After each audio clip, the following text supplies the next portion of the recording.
What's up, guys? It's Jesse Simon, and I'm going to be going over the Unit 5 discussion about how Eurocentric beauty standards affect perceptions of attractiveness and success, and how colorism affects different ethnic groups.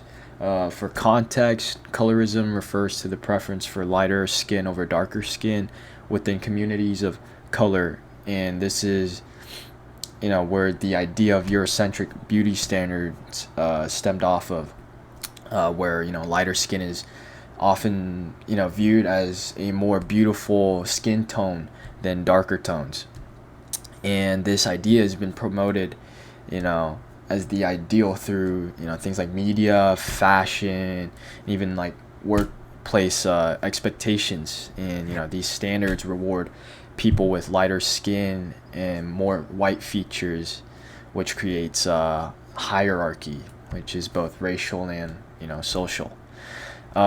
Similar to the lectures we read before, where systems of power often use legality to justify morality. In the same way, Eurocentric standards are often, seen as, the norm, or, better, just because, they dominate the media, and, everyone just kind of normalizes it now. And this false sense of neutrality reinforces the idea that lighter is superior. And you can see this colorism shows up across different cultures, the black communities, light skinned people, even Asian and Latino people.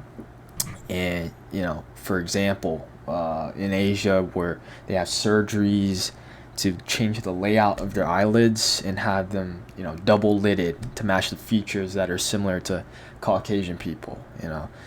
These ideas exist, even in their own families, which can divide people and damage many people's self-esteem, and a lot of things.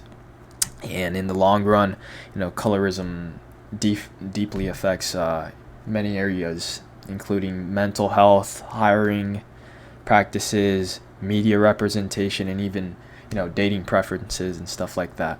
And people with darker skin might face lower self-esteem, due to this forced idea.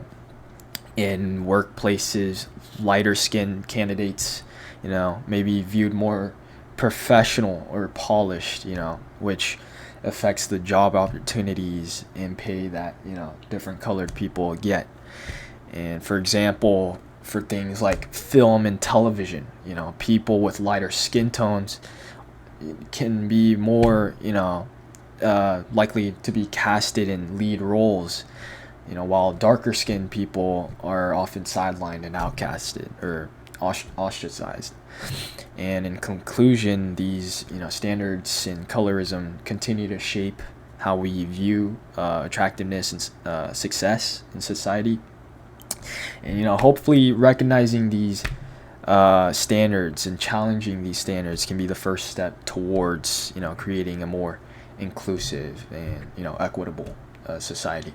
So my question for you guys is, specifically in the film area, where people are starting to use colored people to take on certain roles in movies, like The Little Mermaid, where they had a black woman cast for Ariel.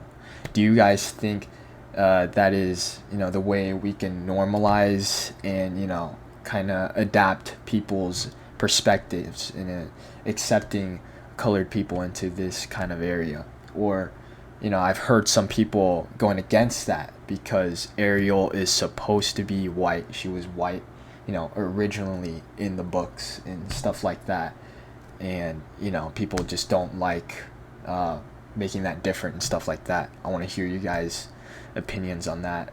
Leave that in the comments. Thanks for watching.